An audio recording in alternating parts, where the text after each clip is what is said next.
This program has been brought to you by Airtel, proud supporter of Africa's rising football stars. Africa, home to 1 billion football dreams. And somewhere, the next great footballer is about to be revealed. Airtel Rising Stars, 400,000 players, 18,000 teams, 16 countries, 1 African championship. Register now online or at any Airtel shop.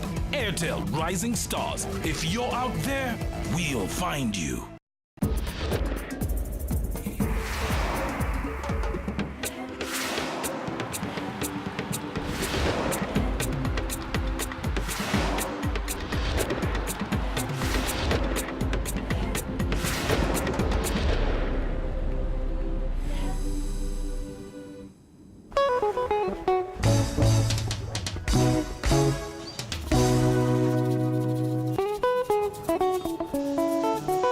When Airtel announced the next installment of Airtel Rising Stars, our journey through Africa began. We traveled the world, from east to west, north, south, and everywhere in between. We experienced firsthand the heartbeat of a continent in love with the beautiful game. We met some of Africa's greatest ever, past, present, and future.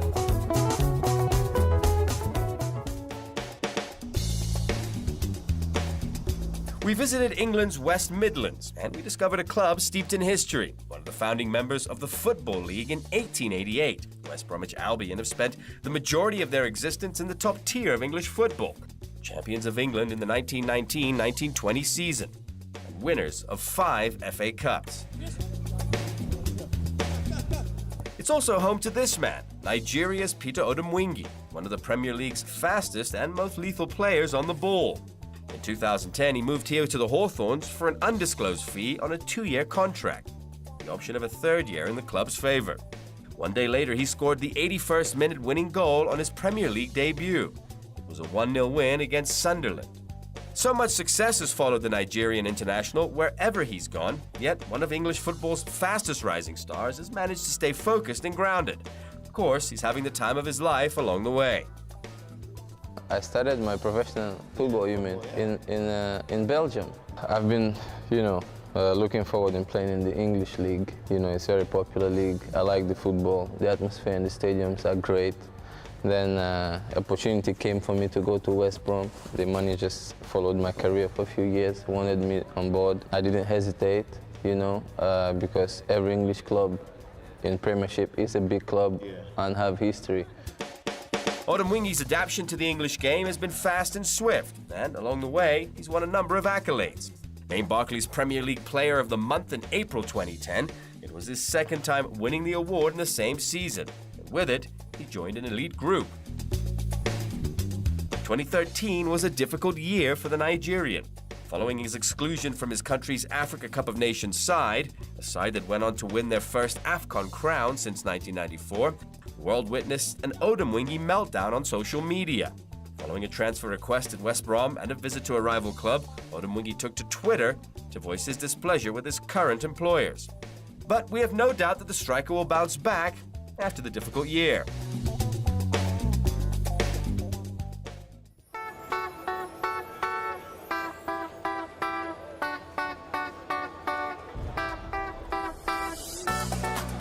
Airtel Football traveled east to Dar es Salaam to witness one of Africa's biggest club footballing spectacles. It's a game that brings this city to an utter standstill, a game that has more riding on it each time they play than simply table placement and bragging rights. This is a match steeped in history, and here on Derby Day, the streets of Dar es Salaam come alive with color. You'd be inclined to think it was a national holiday, a reason for most to take some time off work and join the parade. A parade that leads to one of the many entrances of the 60,000-seater National Stadium. Simba and Yanga evokes memories of the past. Here, you're either the red and white of Simba or you're the yellow and green of the young Africans. There's no in between when these two footballing giants meet. It's a history so deep that it boasts a combined 31 Premier League titles. Both Simba and Yanga have won 5 in a row at some point in the past 45 years. For kids in Tanzania to play for either side is a dream come true.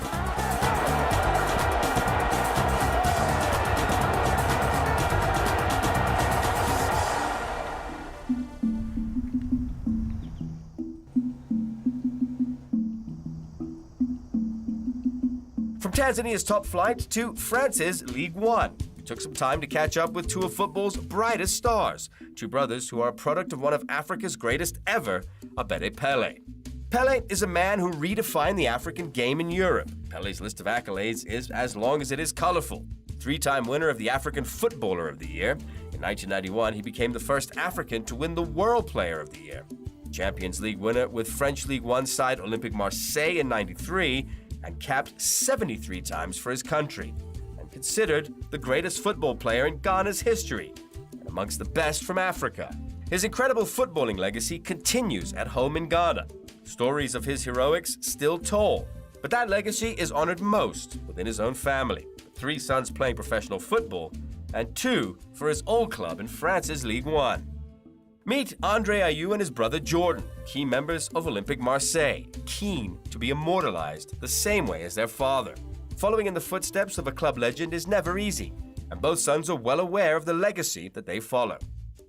No, it's just family, my dad and my mom, and I think that for all what your parents do for their children and all the sacrifices that they've done, for us, we can never say thank you enough. It will never be enough to say thanks. And it's in little things like this that they maybe will feel that they're always in our mind and always in our heart, because they're my parents and I always love them. Well, like I said, it's a dream come true, and everybody who has a brother who dream to play with his brother or his brothers on the national team. But like I said, it's a dream come true, and I hope my big brother will come back to the national team, because I would like to be there. I would like to have that experience with my 3 brothers. But I'm very, very happy, and things are going on well. So I can only thank God. I think he's a player really to watch. He's going to become, for me, the best African striker that we have had in a long time, because he's big, he's tall, he has speed, and maybe people will think I'm talking very quick, but I know him very well, and I know him from the junior side and what he's doing now, and he needs confidence. He needs to continue working hard as he's doing, and I believe after the generation of Eto'o Drogba, he will be the next. The dream to reach the dizzying heights of success as their father did in '93, lifting the Champions League trophy for Olympique Marseille in a thrilling final against Milan. Both Ayew siblings are in the early part of their football journeys, and with multiple Champions League appearances already between them, Andre and Jordan Ayew are well on their way to creating their own legacy away and at home.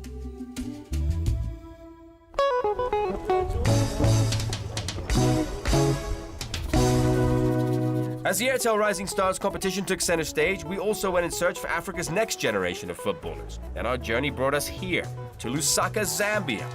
We discovered a young man who is well on his way. Just ask the coach of the 2012 Africa Cup of Nations champions.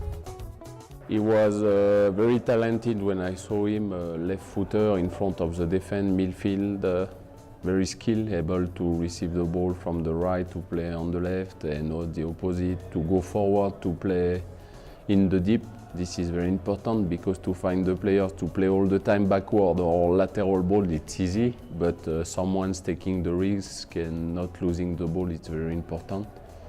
Now it's a perfect example of Godfrey. He has some strongness, but also some weakness. He has to improve physically. He's sometimes at the same pace all the time. That means he has to improve his fitness in terms of pace. And if he understands he has to work a lot, he has the potential to reach one day the Chipolo Pro. Renard witnessed the magic that Godfrey Ngwenyi produced firsthand. The young midfielder was instrumental in Central Province's success through the competition in Lusaka. Composed and fearless, with a natural understanding of the game, his exploits left his opponents flat-footed throughout. At the time, Godfrey was just 16 years old, and the grade 11 student at Kabwe's Kalonga High School was picked by Renard to play in an international friendly against Zimbabwe.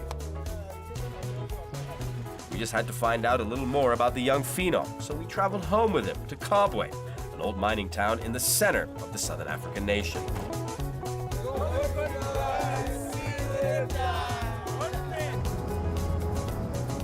And it was easy to see why he grew up eating, sleeping, and breathing football.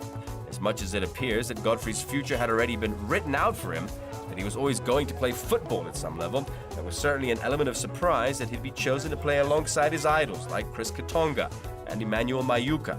He would follow in the footsteps of one of Zambia's greats, Kalusha Bwalia, that he would be playing football for the champions of Africa. I started playing my football at the age of 6. By that time, we were playing those plastic balls. Yeah. After 4 years, I started playing a little bit of competitive football. We are playing. We are the team in Den. They are the under 12s. That's where I joined.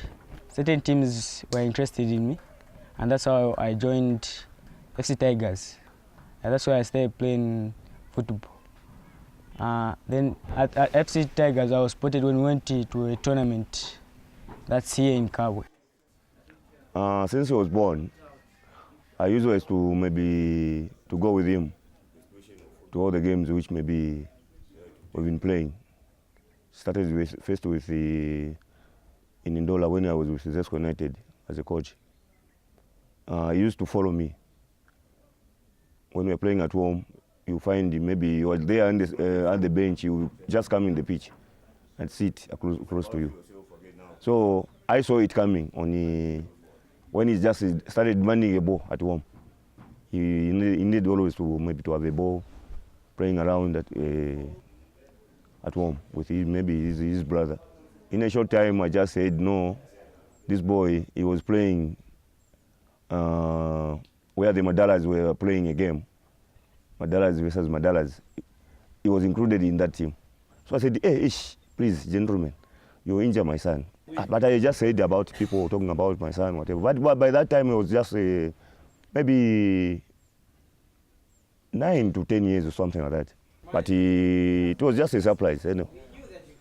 Even me to find him, maybe has been called to the main provincial team for the Zambia national team. He's somebody who gained the momentum. He can play 90 minutes and plus. He's a good player, and I feel that he will make it out of the best. The Airtel Rising Stars brought so many experience in me. I was there in the season 1 Airtel Rising Star. By then, I was not that performed person. Yeah. But in this season 2, I came with that courage of playing football. And in mind, there was nothing like being selected to the national senior soccer team. My mind was being selected for the under-17. At a sudden, the coach told me I have been selected to the national team. At first, I was surprised, but then after the day after, I was used to it. I received a lot of encouragement there in Lusaka, and now I just have to prepare more and play the game. When we return to Airtel football, we sit down with Cote d'Ivoire and Manchester City's Kolo Toure. We travel to Nairobi for the Airtel Rising Stars African Championships. Stay where you are.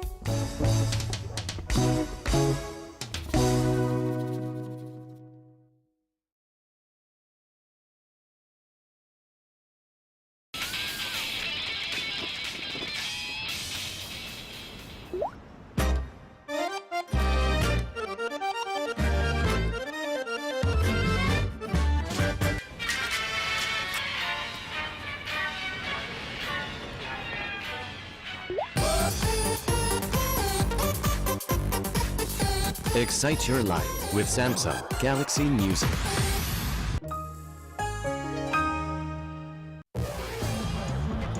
Africa, home to 1 billion football dreams.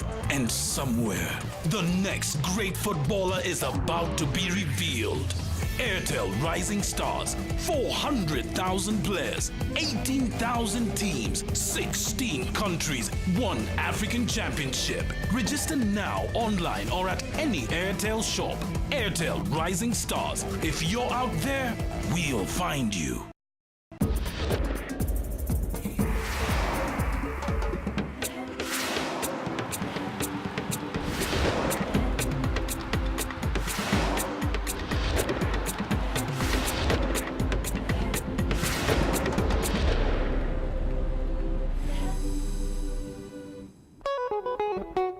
Welcome back to Airtel Football. What a year 2012 was. Some of the greatest stories in African football were written, and Airtel Football was on hand to see it all. The Airtel Rising Stars competition is about making dreams a reality, about creating a platform for a new generation of rising stars in Africa. Stories that have lit up the footballing world and made headlines on papers across the continent. But perhaps there is no story so far quite as special as that of Priscilla Okiere. The young superstar captained Ghana's maiden stars to their best ever finish at a FIFA Women's competition and the furthest by any African side at the FIFA Under-17 Women's World Cup. Yeah, the first one we lost because they got a chance to see us because we went for training tour in their country. So they get tips on us, but we didn't see them. We didn't get any tips on them. So I think that's the main reason why we lost. And the first game we should have won, but we didn't take our chances. They took their first 2 chances, that's why they won. So I think that it was a luck for them to win. And the second match that we won, you see, we lost against them the first opening match. So we thought that no, we shouldn't let Germany beat us for the second time. They are not good than us, or they are not better side than us. So we thought it was that if we beat them, that would be a great record because even the men's side, they have not won against Germany before. So we have to win for all Ghanaians to see what we have done. So we decided to win that game. Yeah, and that game too, I would say it was a revenge, yeah. I'm proud, partly because this team is the first team, national team, to go to that level. And she happens to be my daughter. Very, very proud of her. To understand the incredible journey of one of Africa's emerging footballing stars, we decided to take a journey 250 kilometers northwest of Accra to Kumasi, located here in Ghana's rainforest region and approximately 480 kilometers north of the equator. Often referred to as the Garden City, Kumasi has a population of just under 2 million, making it the largest city within the Ashanti Kingdom. It's also Priscilla's home, the place where she fell in love with the beautiful game, outside of the streets where she kicked her first football, the same streets that Priscilla grew up playing. Emulating her legends, names like Ibrahim Sunday, Sami Kufuor, Michael Essien, and Abedi Pele. Perhaps then not realizing the heights of success that she would reach. It's not to say that she doesn't have some other interests as well. A quick game of PlayStation, and we're sure it goes without saying that even her virtual side must be the Black Stars. Ever since that I was born, it's always been football, so I don't know what I would have done or what I would do. It's only football that's on my mind right now.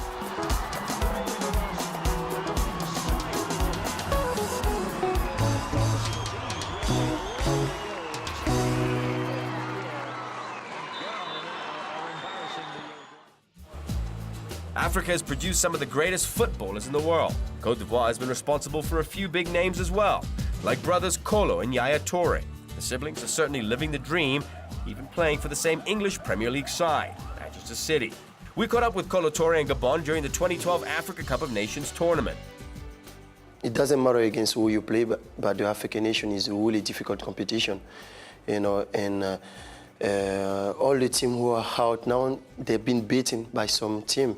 You know, when you look at Sudan now, what Sudan doing is fantastic, and I think they've been playing very well, and they show in the tournament that why they are there. You know, even Niger, you know, those countries. I think African football is getting stronger and stronger. There's more countries of football who just try to develop it, the football aspect. You know, and now I think we're gonna see more, like we say, the small team really coming and fighting with the big team. That's why for us it's very important that we just keep focused, working hard, and just try to win our game and respect the team we play against. Toure still has plenty of time left at the club level, and even with his club, Manchester City, struggling in Champions League competitions in recent years, it has no bearing on their desire to stay put in England.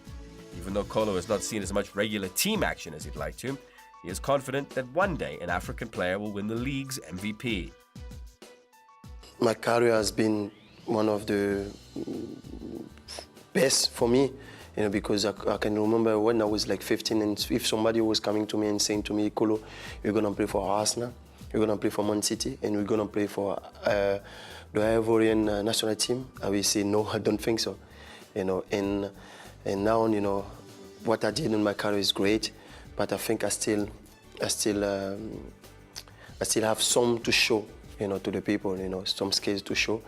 And after this difficult time I had, for me, it is normal, in every career, you're gonna have a time where you struggle. I'm very proud and I'm more excited to show that, I'm somebody really clean, work hard.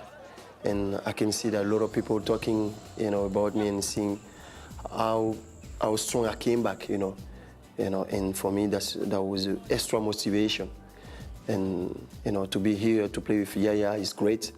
He's a great player. He's very intelligent boy as well, very intelligent guy, and we just want to bring the success of for our national team as well as Man City, of course.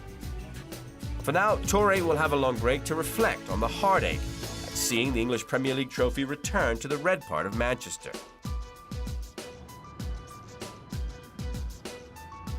It was these incredible moments that brought us here to Nairobi, Kenya for the Airtel Africa Championships, the tournament that attracted Africa's finest under-17 soccer talents. It marked the peak of regional and national championships across the 15 African nations participating. And it was here that footballing legends and fans converged to witness the most unlikely of champions. As Ghana's girls handily won their division of the tournament, it was the boys from Minnow Nation, Niger, that surprised everyone to capture the coveted Airtel Rising Stars Africa Championship. There was no doubt at all as to what it meant to not only compete, but to win against some of Africa's most prolific footballing countries. These were the moments that will be remembered for a long time to come. And as we kick off another exciting edition of Airtel Rising Stars, we will be there to meet all the legends, to experience all the thrills, and to witness all the magic once again. Thanks for watching, and see you next week.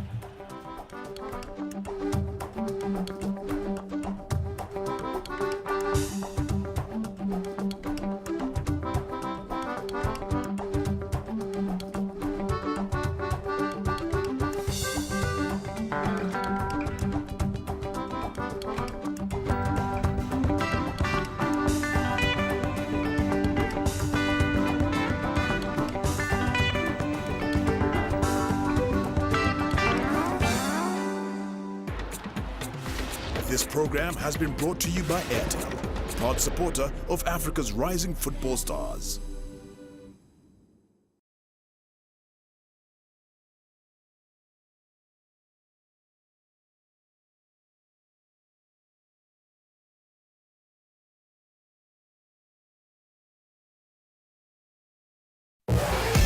The search for the next great football star is on. Airtel Rising Stars. Register now online or at any Airtel shop. If you're out there, we'll find you.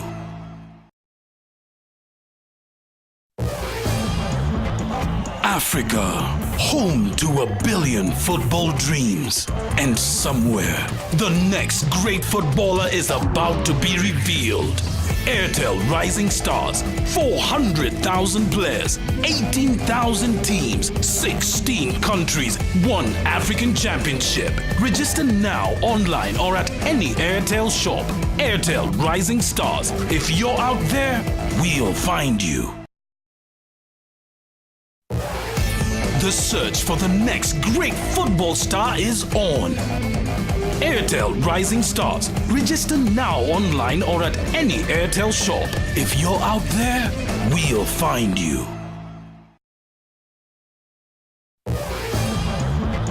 Africa, home to a billion football dreams. And somewhere, the next great footballer is about to be revealed. Airtel Rising Stars, 400,000 players, 18,000 teams, 16 countries, 1 African championship. Register now online or at any Airtel shop. Airtel Rising Stars. If you're out there, we'll find you.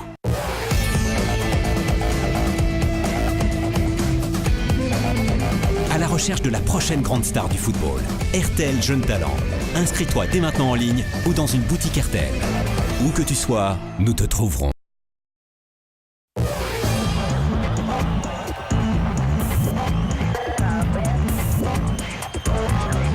À la recherche de la prochaine grande star du football.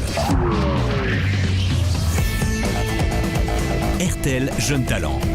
400 000 joueurs, 18 000 équipes, 16 pays. Un championnat africain unique. Inscris-toi dès maintenant en ligne ou dans une boutique Airtel pour peut-être devenir notre prochaine star. Airtel Jeune Talent. Où que tu sois, nous te trouverons.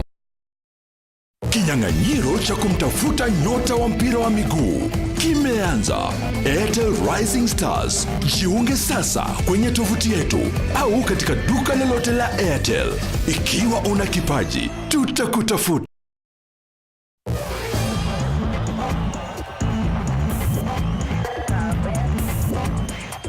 Kinyang'anyiro cha kumtafuta nyota wa mpira wa miguu kimeanza. Airtel Rising Stars, wachezaji 4,400, timu 18,000, nchi 16, mchuano mmoja wa Kiafrika. Airtel Rising Stars, ikiwa una kipaji, tutakutafuta.